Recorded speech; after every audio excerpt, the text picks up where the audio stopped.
Hello po ma'am, Gian Online Boutique. So ma'am, ito po ma'am yung ating sewing machine po ma'am. Ito po yung pa-freebies niya. At meron pa pong pa-freebies dito yan ma'am. Ito po siya ma'am, ayan. Okay, so ito po yung unit natin ma'am na available po ma'am. Ayan po siya, yung dito sa ilalim naman po, yung bobbing natin ma'am. Ayan po siya. Okay. So ito po siya ma'am, ayan. Ito yung ano natin ma'am, bobbing case natin tsaka bobbing winder. So meron pa po yung mga additional pa previous po siya ma'am. Ito, ilalagay po natin ito ma'am kung paano po siya ilalagay ng ganyan. At ipapasok natin dito yan ma'am. Okay. Tutunog po siya ma'am pag naipasok natin ng maayos po. Ayan. Then next step natin dyan ma'am, tayo po ay mag-set up ng wiring diagram muna ma'am. Ito po siya ma'am, ayan. Kita nyo po siya ma'am. Meron pong ano dito. At ito po yung transformer natin ma'am. Huwag po natin siya kakalimutan ma'am. Okay. Huwag natin siya kakalimutan na isaksak dito ma'am. Ito. Dito po natin yan ma'am isasaksak. Ayan. Okay. Sasaksak natin dyan. Then etong wire natin ma'am isasaksak natin sa regular outlet natin. So meron po tayong switch dito ma'am na dalawa po ma'am. On at saka off. Okay. So sa ilaw at saka sa power niya po ma'am. Ayan. So, tingnan natin siya ma'am. So ayan po siya ma'am. Meron po siyang power na nakalagay po ma'am. Ayan. Okay. So ayan po siya ma'am. Dito po tayo ma'am pipili po siya ma'am. Okay. Diyan tayo pipili ng mga design natin ma'am. Okay.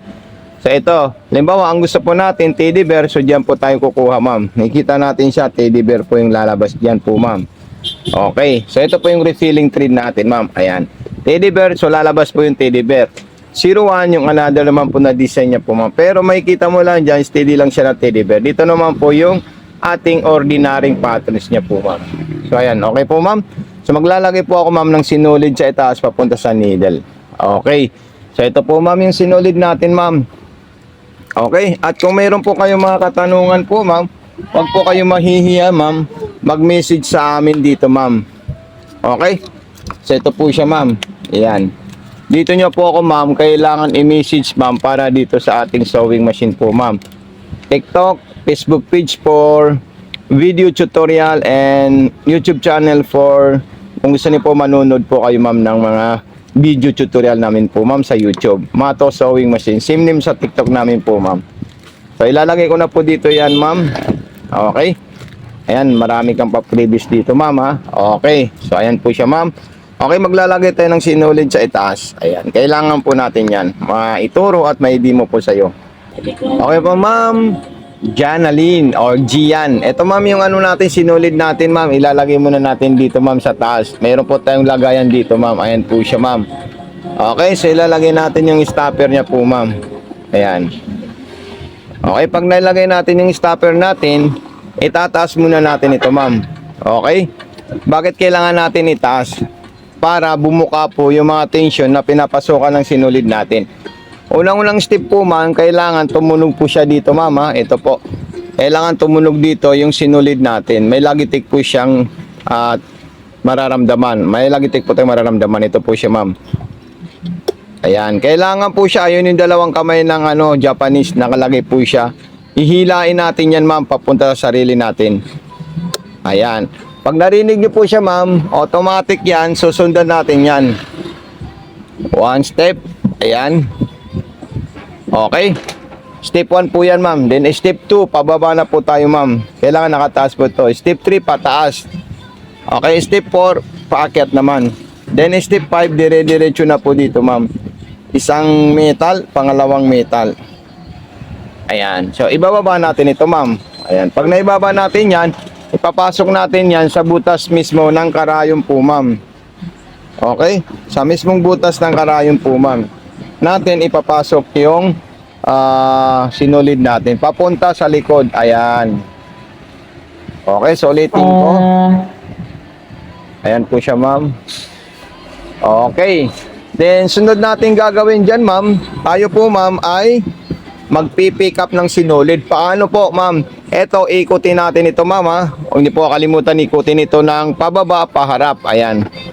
Ayan, pababa, paharap. Ayan, okay. So ayun po siya. Kita natin yung sinulid natin. Ayan, nagsama po sila yung itim at saka yung black. habang iniikot natin. So ayun po silang dalawa ma'am. Sunod natin dyan, itataas natin ito at ilalagay natin yan sa likod. Sasarado natin yan. Tayo na yung magsasample ng embroidery ng ating sewing machine po ma'am. Ayan. Pipili tayo dito muna bago dito. So ito na po siya ma'am. Straight line, ayan po siya ma'am. Dito sa banda dito sa kanan may 20. Pwede nyo po i-adjust yung distance. Ayan po siya ma'am. Ayan. 20. Then pwede natin gawing 21, 23, 25, tsaka 30. So ayan po yung distance natin. Distance number 30 po tayo ma'am. Ayan. Okay, button start. So ayan po siya ma'am. Yun, napaka-smooth po ng performance niya. Kung gusto nyo pong mabagal po siya ma'am, pwede nyo po ito i-adjust ma'am. Ayan. I-adjust nyo lang po ito ma'am. Okay? So, ayan. So, nasa medium na po siya ma'am. Hindi naman po siya mabagal at hindi rin po siya mabilis. Okay, pakita natin kay ma'am yung straight line ng ating sewing machine. Okay, so napaka-perfect po siya ma'am. Okay. So, ito po ma'am yung ano po niya, ang ganda. Then kung gusto nyo naman pong zigzagger, so mayroon tayo tatlong zigzagger po dyan ma'am. May small, medium, tsaka large. So ako, minsan dito lang ako sa cotton kasi medium lang po siya ma'am. Ayan. So medium zigzag lang po yan ma'am. Ayan. Then kung gusto naman pong large na zigzag, ayan, para sa mga maong or ibang tela na medyo matigas. So dyan, ayan. So pang aging, mayroon din po siyang aging ma'am. Ayan. Napakaganda po yung aging niya ma'am. Yan po talagang pang aging, pang cover stage or pang tangi sa mga laylayan para hindi po siya matas-tas. Okay, so meron po tayong garterize na dalawa. Yan, kahit saan po dyan, pwede nyo po gamitin yan ma'am. Talagang napaka-solid yan. Okay. Kuha ko sa mga buring, linilinising Tapos, sa medyo din China, kuha ko pan.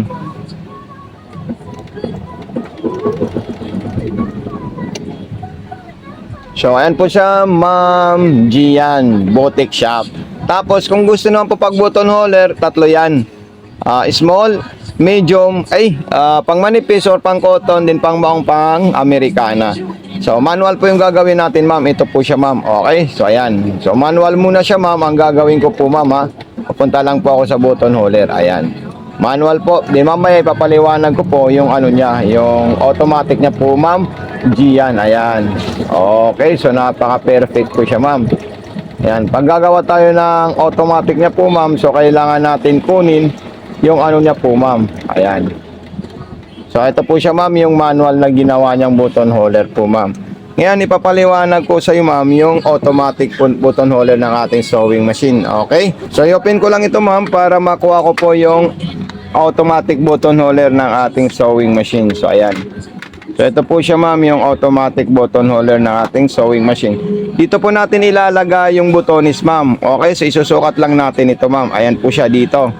Ayan, so normal po yan, ma'am. Hindi naman po siya malaki. Kumbaga, mga pang t-shirt na button holder. So ayan, so ano ko lang to, tapos ipakita ko po sa iyo yung button holder niya.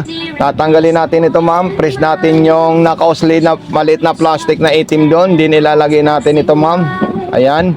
Then, ibababa po natin yung button holder guide natin. Ito po siya, ma'am. Ayan. Okay. So, gagawa po tayo ng automatic button holder po, ma'am Gian. Okay. So, ito na po siya, ma'am. Ayan, itaas nyo lang po yan, ma'am. At ito na po yung automatic button holder natin. Pipindutin natin ito, ma'am. Ayan, ilaw po siya. Then, ibaba natin ito. Ayan. So, pindutin natin yan, ma'am. Siya na po yung kusang gagawa ng button holder niya. Gagawin niya at tatapusin niya. Din pag natapos po niya, ihinto na po siya, ma'am. Ayan.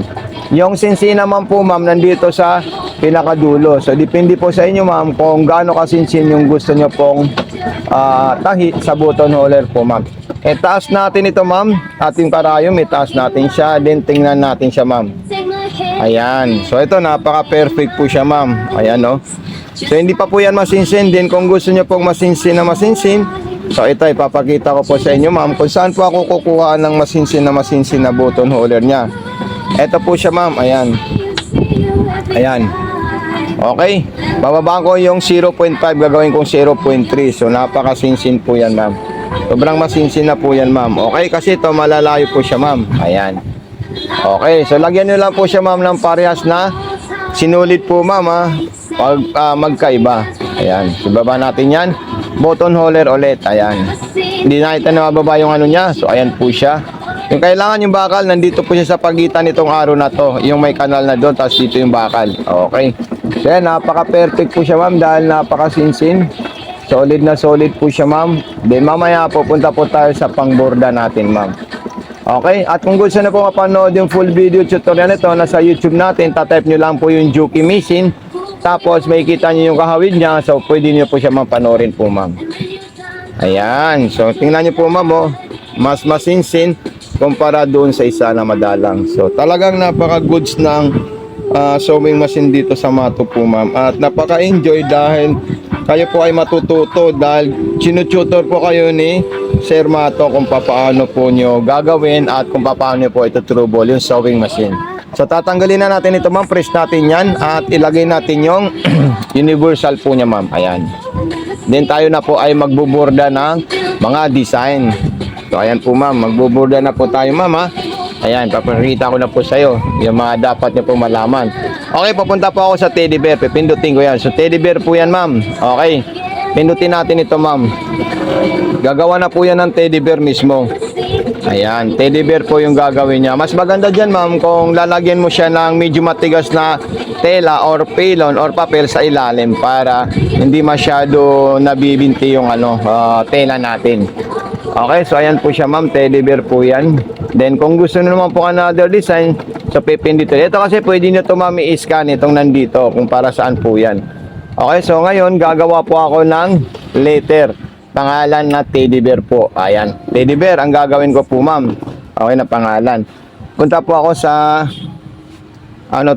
letter T. Saan yung letter T? 39. Itatype ko dito yung 39. Ayan. Okay, 39. Ayan. 39 plus. O, ito yung plus niya. Ito yung plus, ma'am. Tapos E, 24. Ayan. Tapos D, 23. Ayan. Plus 23. Tapos Y, 44. Ayan.